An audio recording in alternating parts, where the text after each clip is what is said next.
Hello my lovely mommies, welcome back to my channel happy preggy mommy. आज हम pregnancy week 25 discuss करने वाले हैं, यानी कि 7th मंथ ऑफ प्रेगनेंसी। अभी आप 7वें महीने में आ गए हो और 25th वीक 7वें महीने का पहला हफ्ता होता है। तो congratulations for entering the 3rd trimester of pregnancy. तो यही टाइम होता है जब आप गोद भराई के लिए आपका ड्रेस डिसाइड करेंगे, बच्चे का नाम डिसाइड करना शुरू कर देंगे। किसी किसी जगह पे नामकरण होता है, उस केस में आप निकनेम डिसाइड करना शुरू कर दीजिए। उसके साथ साथ आपका हस्बैंड आपके मैचिंग कौन सा ड्रेस पहनेंगे, डिलीवरी बैग में क्या क्या लेना है, बच्चा लड़का होगा कि लड़की होगी, बहुत सारे एक्साइटमेंट्स इस महीने से शुरू हो जाता है। उसके साथ साथ बच्चे के अंदर बहुत सारे चेंजेस एंड डेवलपमेंट भी आने लगता है और मम्मियों के अंदर बहुत सारे चेंजेस आते हैं। क्या क्या है इस वीडियो में डिस्कस करेंगे। अगर आप पहली बार हमारे चैनल पे आए हैं तो ज़रूर चैनल को लाइक करना, शेयर करना एंड सब्सक्राइब करना और ज़्यादा से ज़्यादा इस वीडियो को दूर दूर तक पहुंचाना विथ #प्रेगनेंसी अवेयरनेस, ताकि ये जो मिनिमम प्रेगनेंसी अवेयरनेस है ये हम हर एक लेडी तक पहुंच पाए। क्योंकि आज भी इंडिया में ऐसे बहुत ही औरतें हैं जिनके पास मिनिमम अवेयरनेस नहीं होता है कि प्रेगनेंसी में कैसे रहना होता है, ताकि हम उनका अवेयर कर पाए। तो एक एक स्टेप हम भी लेते हैं। नाउ विदाउट एनी आडू let's get started with the video. सबसे पहले आते हैं हम बेबी के डेवलपमेंट के बारे में। सो बेबी का जो हाइट है अभी 13 इंचेस तक हो गया है और अगर वेट के बारे में बात करेंगे तो 750 ग्राम तक हो गया है। प्रेगनेंसी के 25th वीक के एंड में जाके बच्चा 750 ग्राम वेट गेन कर लेते हैं।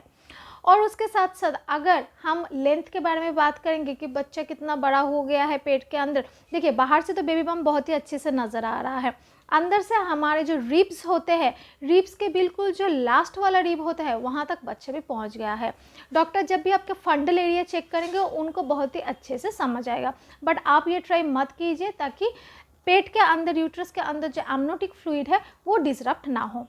इस महीने में सबसे ज़्यादा डेवलपमेंट बच्चे के अंदर जो होता है वो है फैट डिपोजिशन। जैसे कि मैंने पिछले महीने में बोला है कि ये जो 3rd ट्राइमेस्टर होता है इसमें बच्चे का जो मेन डेवलपमेंट होता है वो है फैट डेवलपमेंट। बच्चे का मसल स्ट्रांग हो जाता है, फैट डिपोजिशन बहुत बढ़ जाता है, हड्डियाँ स्ट्रांग होने लगता है, ब्रेन के साथ मूवमेंट का कोऑर्डिनेशन हो जाता है और उसके साथ साथ जितना आप अच्छे अच्छे डाइट लेंगे उतना बच्चा तंदुरुस्त बनेगा। और आपका ये प्रॉपर ख्याल रखना है ताकि बच्चे का वेट अच्छे से बढ़े, क्योंकि बच्चा अगर बहुत ही कम वेट का होता है तो बहुत सारे डिजीज़ आने का चांस रहता है, बच्चे के शरीर में ऑक्सीजन की कमी होने की चांस होता है, मेल न्यूट्रिशन होता है।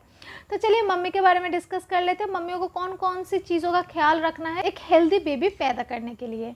सबसे पहला चीज़ जो मम्मियों के अंदर इस टाइम पे चलता है वो है डिप्रेशन। अभी डिप्रेशन के बहुत सारे रीज़न हैं, जैसे कि मैंने एक बार बोला है कि डिलीवरी का टेंशन रहता है, उसके साथ साथ मम्मियों के अंदर गैस और एसिडिटी होने का चांस रह जाता है बहुत ही हाई अमाउंट में, क्योंकि आपके जो यूट्रस है वो बढ़ रहा है और उसके साथ साथ आपके ऊपर diaphragm, lungs, heart and stomach को प्रेशराइज कर रहा है, तो आसानी से आपका जो डाइजेशन सिस्टम है वो काम नहीं करेगा। उसके साथ साथ आपको वेट गेन होगा, जो कि इस टाइम पे करना बहुत ही ज़्यादा ज़रूरी है। अगर आप वेट गेन नहीं करेंगे तो बच्चे के अंदर भी फैट डिपोजिशन नहीं होगा, उसके लिए आपका जो बॉडी शेप है वो ख़राब हो जाएगा, जिसके कारण काफ़ी टाइम औरतें डिप्रेस्ड रहता है, क्योंकि इस टाइम पे लगभग लुक थोड़ा बहुत ख़राब हो जाता है। उसके बाद आते हैं इचिंग का प्रॉब्लम, क्योंकि इस टाइम पे आपकी जो स्किन है वो स्ट्रेच हो रहा है, तो स्ट्राई यानी कि स्ट्रेच मार्क्स डेवलप होने का चांस बहुत ज़्यादा रह जाता है। और इस टाइम पे स्ट्रेच मार्क्स के लिए प्रॉपर केयर करना भी ज़रूरी है, क्योंकि अगर आप इस टाइम पे ऑयल मसाज, मॉइस्चराइजेशन नहीं करेंगे, हाइड्रेटेड नहीं रहेंगे, तो बाद में जाके ये स्ट्रेच मार्क्स आप ठीक नहीं कर पाओगे।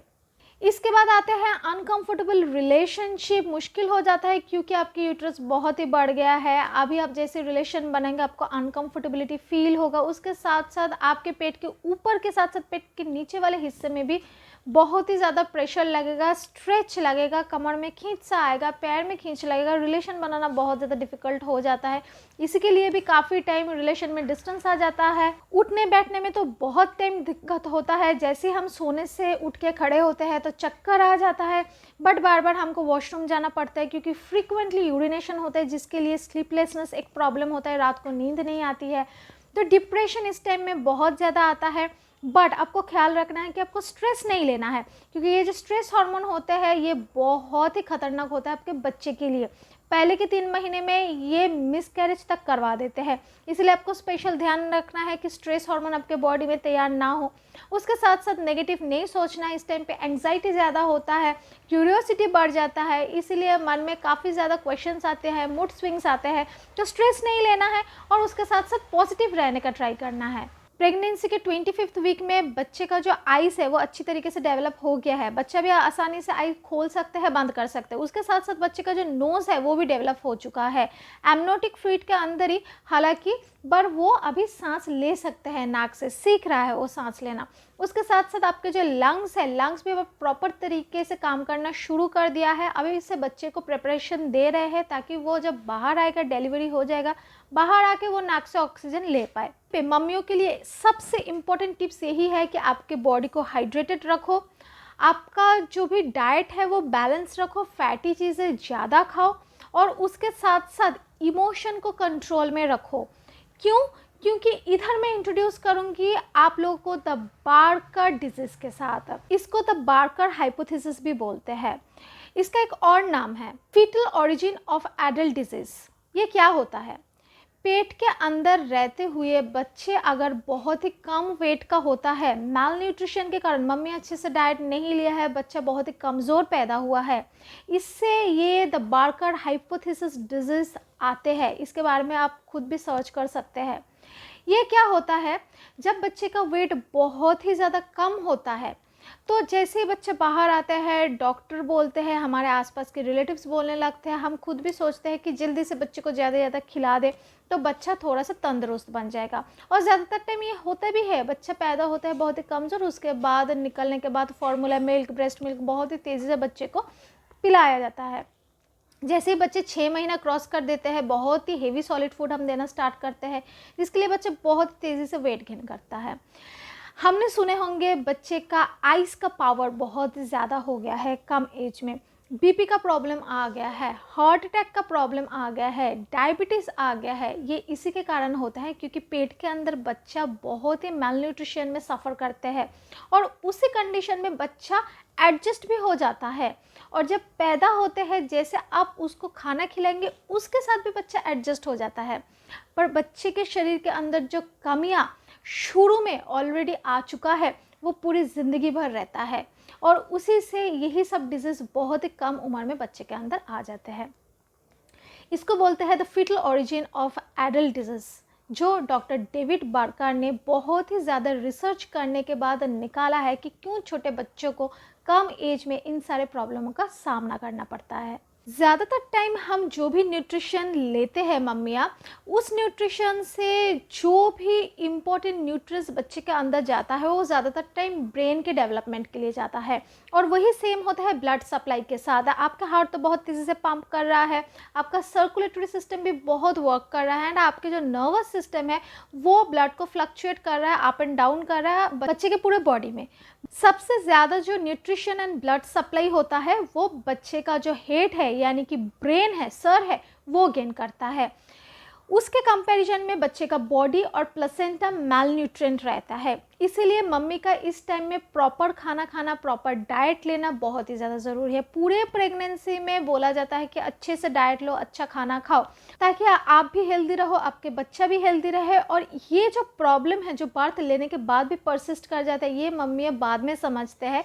इसीलिए प्रॉपर डाइट लेना, खुश रहना और पॉजिटिव सोचना बहुत ही ज़्यादा ज़रूरी है प्रेगनेंसी में। बच्चा डिलीवर होने के बाद ये जो तुरंत वेट गेन करते हैं, इसको हम प्रॉब्लम ऑफ कैचअप ग्रोथ बोलते हैं। ये प्रॉपर नहीं होता है, बच्चा नेचुरल एडजस्टमेंट करते हैं।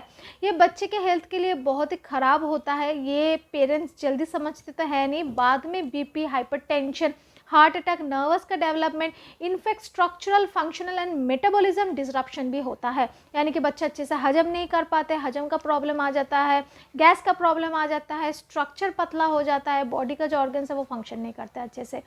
तो ये डिफ़िकल्टीज़ ना आए, इसलिए प्रॉपर ध्यान रखें अपने डाइट के ऊपर। 3rd ट्राइमेस्टर के स्टार्टिंग से ही इस टाइम पे बच्चे का वेट गेन बहुत ही तेज़ी से होता है।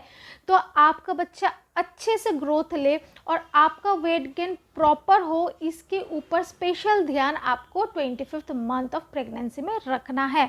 इस मंथ का सबसे इम्पॉर्टेंट टिप्स है वेट गेन करना। इसके अलावा आप आपके गोद भराई का प्रिपरेशन ले लो, शॉपिंग स्टार्ट कर लो और बच्चे का नाम भी रखना शुरू कर दो।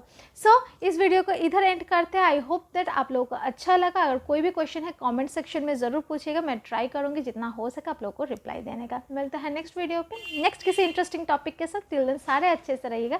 Happy pregnancy.